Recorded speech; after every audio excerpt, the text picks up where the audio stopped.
Bueno, entonces vamos a ver meiosis. O sea, fase M del ciclo celular. Fase M. Fase, fase M. Qué feo. Y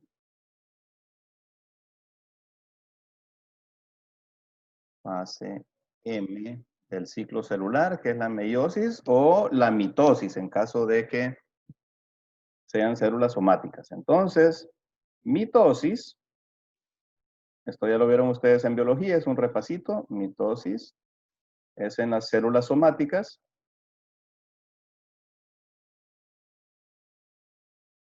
O sea, las células de nuestro cuerpo, diploides, y meiosis origina las células germinales.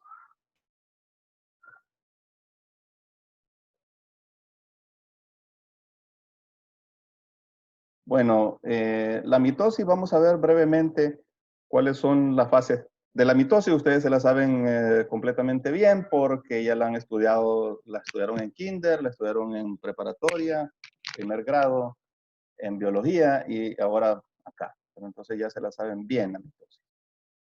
Bueno, entonces las fases son la profase, la metafase, la, la anafase y la telofase. Son 4 fases. Pro, meta, ana y telo. Entonces, cuando ya la célula está lista para entrar a fase M, hay puntos de chequeo, ¿verdad? Que le dicen a la célula, ya está lista. Ya saliste de la fase S, todo el ADN está replicado, está bien, no está duplicado. Y entonces ya la célula está lista para entrar a fase M del ciclo celular. Bueno, entonces, la profase, ¿qué ocurre en cada una de esas fases? En la profase se disuelve el núcleo celular, o sea, el núcleo celular tiene una membrana, esa membrana nuclear se disuelve, prácticamente se disuelve el núcleo y comienzan los cromosomas a condensarse. Recuerden que los cromosomas están en estado de cromátide, ¿verdad? Que miden 300 nanómetros de diámetro y comienzan a condensarse en la profase. Y comienza la migración de los cromosomas hacia la placa ecuatorial de la célula y simultáneamente comienzan a formarse los centríolos. Bueno, eso es en la profase, ¿verdad? Todo eso comienza a suceder en la profase. Luego, en la metafase, recordemos que la metafase es donde los cromosomas alcanzan su grado máximo de compactación, están bien gruesecitos, miden 700 nanómetros de diámetro y migran hacia la placa ecuatorial y se colocan así en la placa ecuatorial, ¿verdad? Se colocan en la placa ecuatorial. Y los haces de luz o mitótico llegan hasta los centrómeros, ¿verdad? Llegan hasta los centrómeros, todos esos haces del uso mitótico. Bueno, dibujos, dibujos chuecos, pero, ¿verdad? Así, los haces del uso mitótico llegan hasta ahí, ¿verdad? El otro uso mitótico del otro lado llegan hasta ahí.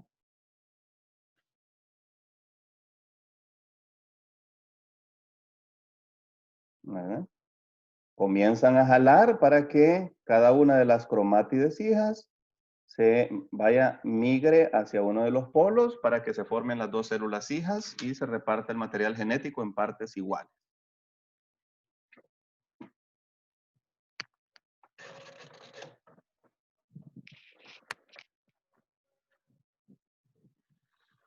Bueno, luego tenemos la anafase.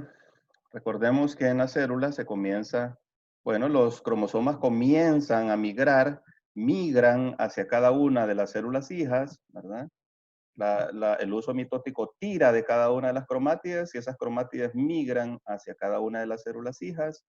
Hay una separación de todo el contenido genético y eso se llama cariocinesis. Cariocinesis. Cario es Carión es núcleo, cinesis es movimiento, o sea, movimiento del núcleo. Y luego también se va formando un anillo de constricción, que es como una faja que ustedes la van socando, ¿verdad? Como una faja aquí, aquí. Entonces, como una fajita aquí en el ecuador, que se va socando, y entonces a medida que se va socando, van saliendo ya las dos células hijas y se van separando las organelas, ¿verdad? Las organelas van quedando separadas en partes iguales. Y a esto, a la separación de todo el contenido citoplasmático, se le denomina citocinesis. Citocinesis. Esa es la separación de todo el contenido citoplasmático.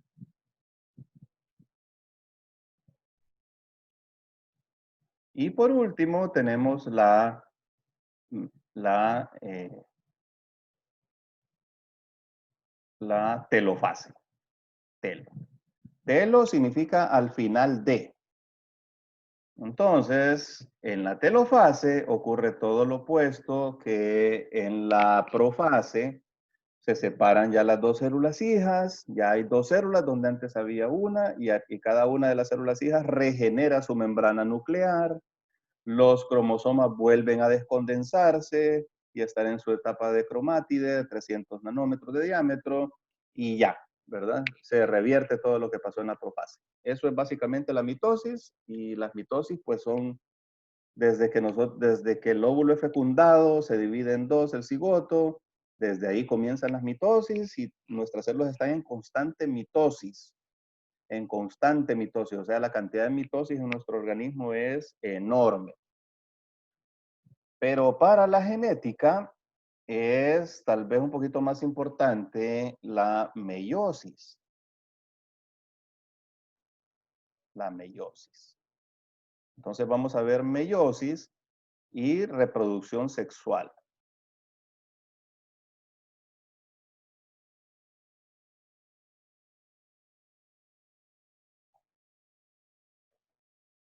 Bueno, resulta que la reproducción sexual es uno de los inventos más exitosos de la naturaleza, al punto que la mayoría de las especies, bueno, aparte no la mayoría, pero las especies evolutivamente superiores, ¿verdad? Que están más arriba en la complejidad evolutiva, la mayoría presentan una reproducción de tipo sexual. Y hay dos sexos, ¿verdad? Hay dos sexos y ese es uno de los inventos mejores de la naturaleza porque ya les voy a explicar por qué. Es uno de los grandes inventos. Primero, vamos a ver que si nosotros tenemos una especie que tiene dos tipos de reproducción, se reproduce sexualmente en algunos casos y se reproduce asexualmente en otros. Entonces, lo que se va a ver es que si nosotros cambiamos los ambientes, esta es la especie, estos individuos que están en su etapa sexual van a acomodarse y van a evolucionar mucho más rápidamente que los que tienen reproducción asexual. Los que tienen reproducción asexual no evolucionan tan deprisa y corren el riesgo de ser eliminados cuando los ambientes cambian muy rápidamente, mientras que los individuos que tienen una reproducción sexual sufren una selección natural más potente y sobreviven a los cambios de ambiente con más probabilidad. Bueno, entonces, fíjense que la reproducción sexual tiene un costo bien alto, tiene un costo bien alto. Un individuo que se reproduce asexualmente, por ejemplo, una bacteria, ¿verdad? Copia todo su material genético a las dos bacterias hijas, está heredando a cada bacteria hija el 100% de su material genético. O sea, es exitosa en heredar todo su material genético. En la reproducción sexual solamente se hereda a cada hijo la mitad. Entonces no es tan exitoso desde el punto de vista de dejar su material genético a la descendencia, ¿verdad? Porque solo le va a dejar la mitad. Entonces es menos exitoso en ese sentido. Además, la reproducción sexual requiere mucha energía, requiere buscar pareja, requiere un proceso de apareamiento y eso constituye tiempo y energía. Apareamiento. Un alto costo encontrar pareja, aparearse, es un alto costo para todas las especies. Y ustedes bien lo saben, ¿verdad? Bien lo saben, ¿verdad? Lo doloroso que es y todas las cosas. El dolor del amor y todo eso. Todo trae como fin esto, ¿verdad? El apareamiento sexual. O sea que es costosísimo. Y durante el apareamiento, los animales, cuando se aparean, están más vulnerables a los depredadores. Entonces también es costoso en ese sentido, ¿verdad?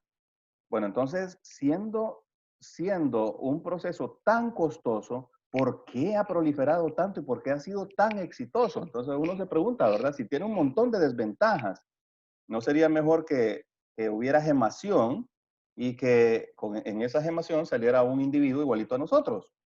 ¿Verdad? Sería mucho más fácil, menos complicado. Sería mucho menos complicado. Entonces, ¿por qué? ¿Por qué tiene tanto éxito la reproducción sexual?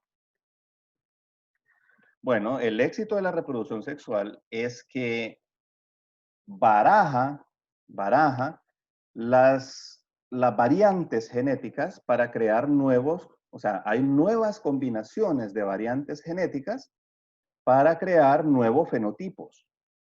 Y en última instancia, pues recordemos que los fenotipos no están hechos de una sola variante genética, no están hechos solamente de un SNP, un sitio ahí en el genoma, y ya tenemos una variante fenotípica. No, los fenotipos están hechos de diversos genes. La mayor parte de fenotipos están determinados por múltiples genes, por múltiples proteínas interactuando, no por una. Entonces, lo que hace la reproducción sexual es barajar todas esas variantes, ¿verdad? Para crear nuevas combinaciones de variantes, nuevos fenotipos de los que se pueda valer la selección natural. Eso es lo que hace.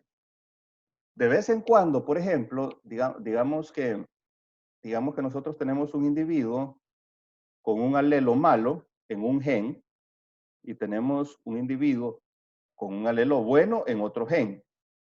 Bueno, ¿verdad? Y entonces estos dos genes interactúan de alguna manera. Y tenemos otro individuo que este gen lo tiene bueno, o tenemos otro cromosoma que este lo tiene bueno y este lo tiene malo. Entonces, la reproducción sexual hace que en algunos casos este gen malo se venga con este gen malo, aquí queden variantes buenas, las dos variantes buenas, y aquí queden las dos variantes malas. Entonces, la selección natural actúa mucho más fuerte si estas dos variantes están juntas que si están así. Entonces, las elimina más rápidamente y la selección natural actúa más rápidamente, ¿verdad? Actúa más rápidamente sobre esas variantes. ¿Me están oyendo, muchachos? Sí, doctor. Sí, doctor. Bueno. Bueno, entonces, mucho más rápidamente sobre estas variantes y las variantes buenas, cuando quedan así, en esta configuración, son seleccionadas mucho más fuertemente también, a favor, ¿verdad? Esto se llama epistasis negativa y esto se llama epistasis positiva. Entonces, eliminar variantes malas, ¿verdad? Rápidamente es una ventaja. La selección natural actúa más fuerte cuando hay epistasis negativa. Adicionalmente, en la reproducción sexual necesitamos ser, o sea, una gran parte, la fase sexual, la fase asexual, perdón. La fase asexual nuestra es una fase diploide. Nuestras células son diploides, tienen dos copias. Entonces, una de las copias sirve como respaldo por si esta falla. Entonces, a veces hay muchas mutaciones, ¿verdad? Que como se encuentran en recesividad, se encuentran en una sola copia, la otra copia, digamos, si la que me dio mi mamá tiene un problemita acá, entonces la otra copia no tiene problema si esa está de respaldo. Entonces, esa es una ventaja adicional de la reproducción sexual. La reproducción sexual tiene muchas ventajas respecto a la expresión fenotípica y a la selección natural. Por eso es que ha sido tan exitosa. ¿Y qué es lo que vemos? La reproducción sexual es tan exitosa que actúa a varios niveles.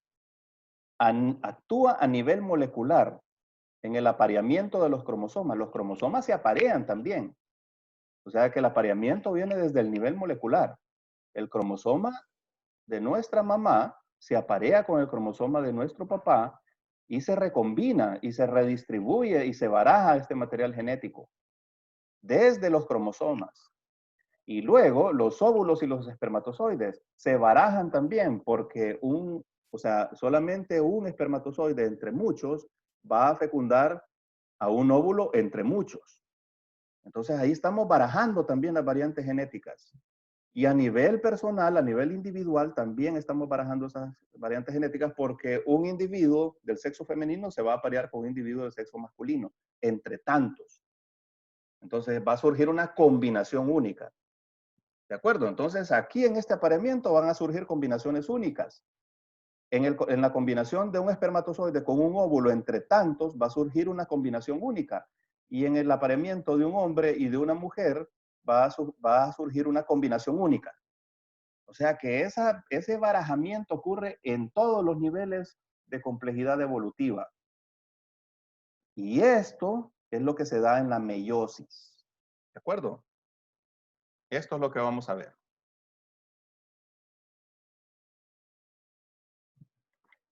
Bueno, recordemos las meiosis masculinas. Solo lo vamos a recordar porque eso lo vieron ustedes en embriología. Comenzamos con una célula germinativa primordial, que es cuando todavía no están maduras, y luego todas esas células pasan a ser espermatogonias, ¿cierto? Espermatogonias.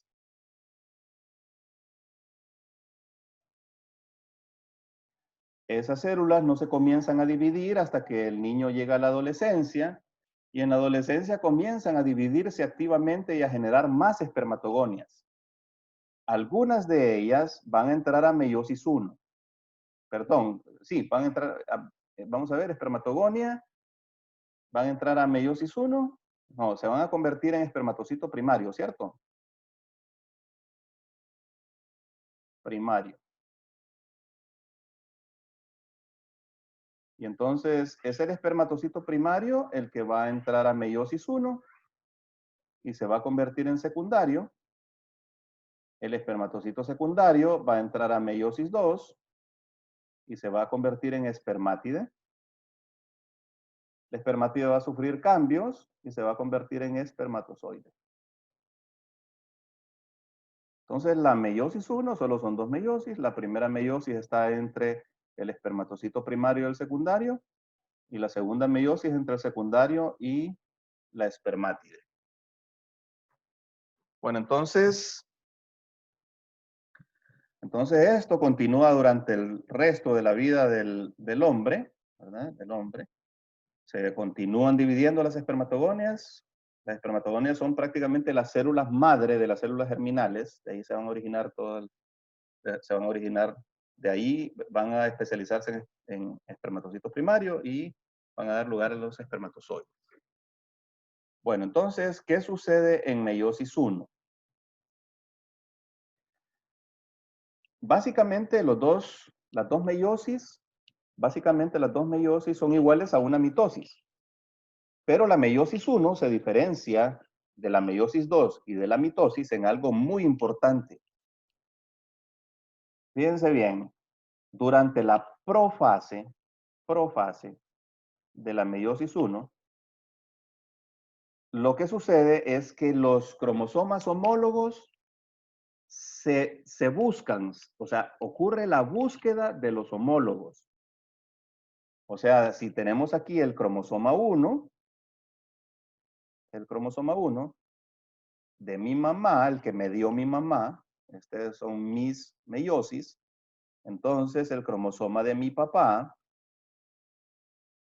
va a buscar al cromosoma de mi mamá para parearse con él. Fíjense bien. O sea que el apareamiento de mi mamá y mi papá continúan en mis meiosis, porque cada cromosoma materno busca al cromosoma paterno. Digamos, este es el cromosoma 1, ¿verdad? Primero se buscan. Todos se buscan, ¿verdad? Digamos, este es el 2, el 3, el 4, el 5. Esto no sucede durante la mitosis. Durante la mitosis se alinean todos los cromosomas en la placa ecuatorial. Durante la mitosis. Aquí no. En la profase de la meiosis 1 se buscan los homólogos. O sea, este es un homólogo, estas son hermanas, las cromátidas hermanas, estas son las hermanas, y estos son homólogos, ¿verdad? Entonces, búsqueda del homólogo, y luego de buscarse se juntan y después de juntarse se entrecruzan. Estas cromátides de en medio, no estas, sino que las que quedan en medio pegaditas, se van a entrecruzar y van a formar unas figuras que son visibles en el microscopio que se denominan quiasmas. Y se supone que aquí, en estos quiasmas, ocurre un intercambio de material genético, una recombinación, así se denomina, ¿verdad? Una recombinación genética. O sea, fragmentos de esta se van a venir a esta y fragmentos de esta se van a venir a esta. De tal manera que después de que ocurra la recombinación, vamos a hacerlo de colores. Vamos a ver. Vamos a dibujar el cromosoma paterno de azulito y vamos a dibujar el cromosoma materno de rojito. Esto es antes del apareamiento y después del apareamiento vamos a tener esto.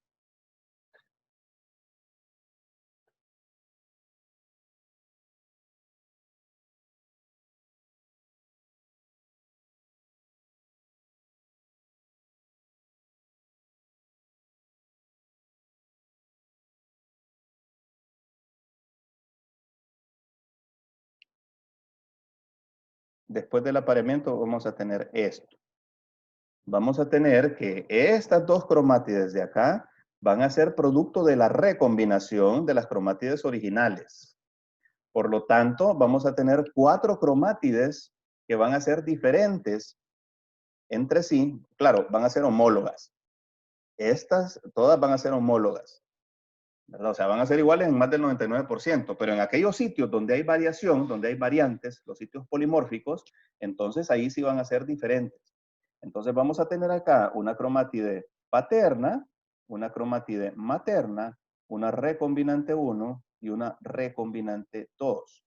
O sea, donde solamente habían 2 tipos, ahora va a haber 4 tipos diferentes. ¿De acuerdo? Entonces aquí originó nuevas cromátides, nuevas variantes. O sea, hay nueva variación. Y como les digo, no es que origina las variantes individuales por sí mismo. La reproducción sexual no puede originar variantes, porque el único mecanismo para originar variantes es la mutación. Lo que hace es juntar diferentes variantes, ¿verdad?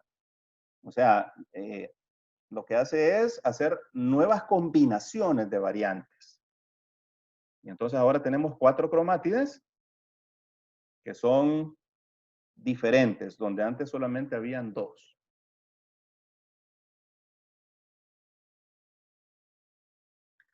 Bueno, entonces esa es la primera fuente de variación. Esa es una de las fuentes de variación. La segunda, entonces la primera fuente de variación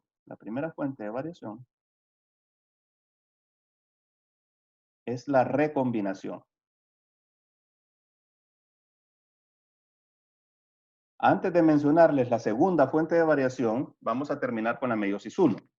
Bueno, después de eso, la célula entra a metafase, ¿verdad? Y en la metafase se van a alinear estas figuras, se van a alinear en la placa ecuatorial. Ya vieron que en la mitosis es así, ¿verdad? La mitosis es así, se distribuyen el material genético en partes iguales porque estas son iguales, pero en la meiosis no. En la meiosis son estas las que se alinean en la placa ecuatorial. Estas figuras se llaman tétradas. Tétradas. Y lógicamente, ¿cuántas tétradas vamos a tener alineadas en la placa ecuatorial?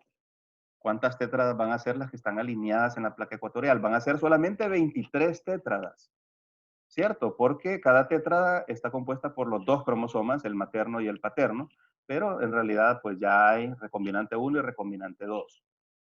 Bueno, entonces el resto de la meiosis 1 va a ser como una mitosis, ¿verdad? Estas 2 tétradas se van a ir a una célula hija y estas 2 tétradas se van a ir a la otra célula hija. Pero a diferencia de la mitosis, van a ver ustedes que ya estas células hijas van a ser diferentes en su contenido genético, porque estas 2 cromátides son diferentes a estas 2. Entonces el contenido genético de esas 2 células va a ser diferente. Ya estamos originando variabilidad. Bueno, entonces el resto de la meiosis 1 transcurre normal, igual que una mitosis, o sea, toda la fase es igual. luego entra el segundo ciclo, a la segunda meiosis, y en la segunda meiosis la característica es que no pasa por fase S. La célula no va a pasar por fase S, no se va a sintetizar nuevo ADN, sino que va a entrar directamente a la meiosis 2. Entonces la meiosis 2 es igual que una mitosis, nada más que ahora durante la metafase en la placa ecuatorial se van a alinear dos cromátides diferentes, no como en la mitosis que son dos cromátides iguales, ¿verdad? Porque aquí hay una recombinante y una paterna, una de alguno de los padres. Y se van a alinear 23 de estas figuras en la placa ecuatorial durante la metafase. Y estas figuras se llaman díadas. Díadas. ¿Verdad? Y se van a alinear 23 díadas en la placa ecuatorial. Y luego, al transcurrir la meiosis 2, esta se va a ir a una célula hija y esta se va a ir a una célula hija. El resultado van a ser dos células hijas, pero cada una con un material genético diferente. ¿Cierto? Porque esta cromátide es diferente a esta. O sea que la meiosis hace que se generen va a hacer que se generen 4 diferentes células, ¿verdad? 4 diferentes células, cada una con un material diferente al de las otras. ¿Entendido? ¿Vamos bien hasta acá? Bueno, la recombinación, una característica importante de la recombinación genética, ¿se acuerdan que vimos que la recombinación es así? Estas dos se van a intercambiar material genético. ¿Dónde va a ocurrir la recombinación? Es aleatorio, o sea, hay sitios específicos para recombinación, pero son muchos en el cromosoma y la recombinación puede ocurrir en esos sitios, ¿verdad? Entonces la recombinación es en gran medida aleatoria, ¿de acuerdo? Es aleatoria la recombinación. O sea que los fragmentos, digamos que tenemos dos meiosis, este es el cromosoma 1, y tenemos dos meiosis diferentes. Entonces, en una de las meiosis puede ser que tengamos diferentes fragmentos, diferentes combinaciones en la recombinante 1 y la recombinante 2. ¿Verdad? Digamos, esta es una de las meiosis y en otra meiosis diferente, las recombinantes van a ser diferentes porque van a recombinar en otros sitios, no en los mismos sitios. ¿De acuerdo? Entonces, ahí estamos generando variabilidad también, porque vamos a generar una diversidad de espermatozoides, ¿verdad? En los que las recombinantes todas van a ser diferentes entre sí, porque nunca la recombinación va a ocurrir en el mismo sitio.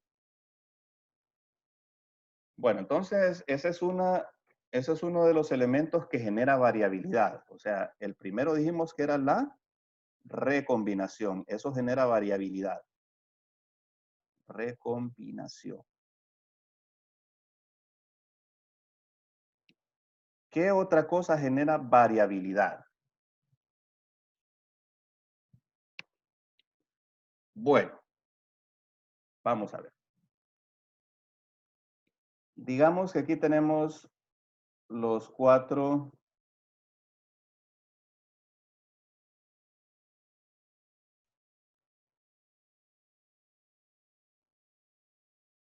Vamos a poner esto así. Y lo vamos a poner otro colorcito. Y lo vamos a poner otro colorcito. Y vamos a poner otro colorcito. Y digamos que este es el cromosoma 1. Y estas son las cuatro cromátides, ¿verdad? Una paterna, una materna, una recombinante 1 y una recombinante 2. Y ahora digamos que solamente que los seres humanos tuviéramos 2 cromosomas. No tenemos solo 2, ¿verdad? Tenemos 23 diferentes cromosomas. Pero digamos que solamente tuviéramos 2.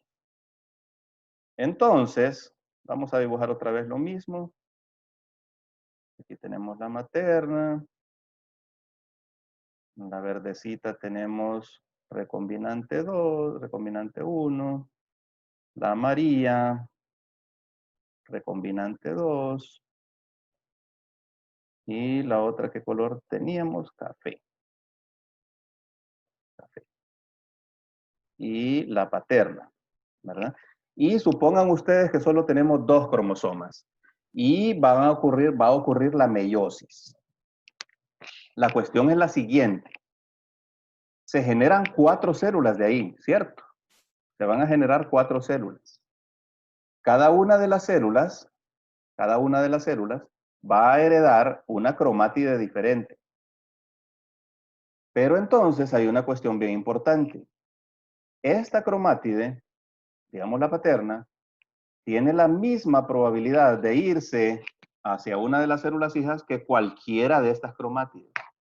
O sea, se podría ir una paterna con una materna hacia una de las células y entonces se podría ir, por ejemplo, una paterna con una R1 o una paterna con una R2 y en el conjunto de todas las meiosis se van a originar todas las posibles combinaciones.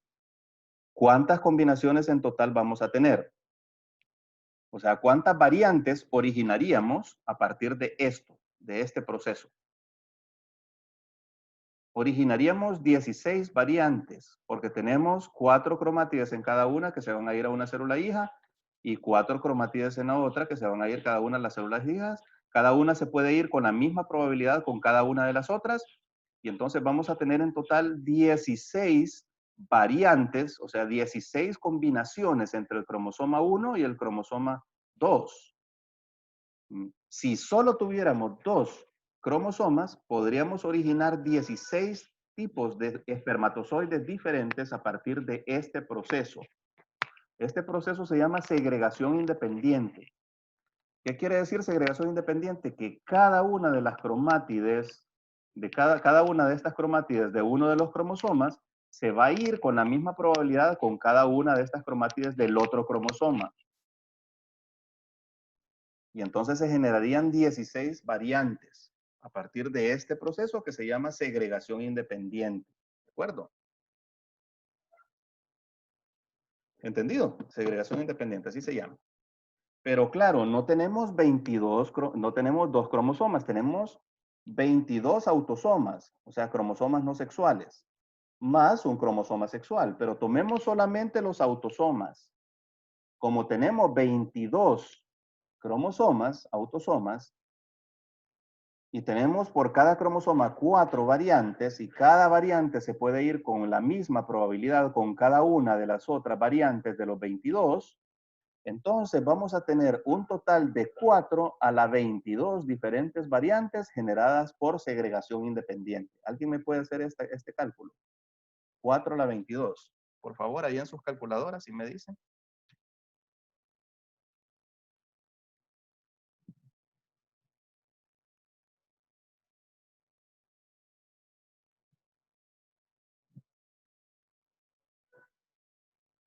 Háganme este cálculo, 4 a la 22. ¿Vamos? 1.759, si no me equivoco. Ajá. Por 10 a la... A la 23, creo. No. ¿Seguro? No, no, no es a la 23. ¿No es 13? Por Por 10 a la 13. Por 10 a la 13. Sí, a la 13. Por 10 a la 13, o sea, tenemos este número. Vamos a ver. 1, 2, 3, 4, 5, 6, 7, 8, 9, 10, 11, 12, 13. Ponemos una coma, ponemos una coma, ponemos una coma, ponemos una coma. Aquí tenemos 1 millón, aquí tenemos 1000 millones, aquí tenemos 1 billón. O sea, generaríamos 17 billones 700 billones 600.000 millones de variantes diferentes de espermatozoides, ¿verdad? De espermatozoides por medio de este sistema de segregación independiente, de que cada cromátide se puede ir con cualquiera de las otras en cada cromosoma. Entonces vamos a generar este total de variantes cuando nosotros analizamos todas las meiosis de ese individuo. Pero estamos subestimando el número de variantes porque recordemos que para cada meiosis el sitio de recombinación va a ser diferente. Entonces, el número de variantes en realidad va a ser muchísimo mayor, muchísimo mayor. O sea que aquí nos estamos quedando cortos. Este solamente es el número de variantes generados por segregación independiente. Si a eso le ponemos las variantes generadas por la recombinación, entonces nos quedamos cortitos y esto es un número grandísimo, grandísimo. Probablemente no haya suficientes espermatozoides en la vida de un hombre como para que se generen toda la cantidad de variantes potenciales que puede generar la meiosis. Por lo tanto, un espermatozoide es único, tiene una combinación de variantes única. Es la mitad del papá, es cierto, ¿verdad? Es la mitad del papá. Entonces, con nuestros hermanos, ¿verdad? Yo tengo la mitad de mi papá, la mitad de mi mamá. Pero vamos a hacer igual que, voy a hacer igual que mi hermano. No, porque mi hermano tiene otra mitad, otra combinación, ¿verdad? Que forma esa mitad. Entonces no va a haber dos hermanos iguales. Y si nosotros ponemos que cada espermatozoide de este individuo se va a unir a un óvulo, que también tiene una enorme cantidad de combinaciones, de variantes, vamos a ver que se va a generar un individuo único. Por eso es que la reproducción sexual ha subsistido y ha evolucionado en 3 niveles diferentes de complejidad biológica, empezando desde las moléculas que se aparean, ya vieron que se aparean, las células germinales que se aparean, los espermatozoides y los óvulos se aparean, y los individuos que se aparean, ¿verdad? 3 niveles de complejidad biológica. Y entonces para eso sirve la meiosis y por eso ha sido tan exitosa, porque genera una enorme variabilidad de la cual la selección natural puede hacer uso en cada generación, ¿verdad? En cada generación. Bueno, ¿alguna pregunta?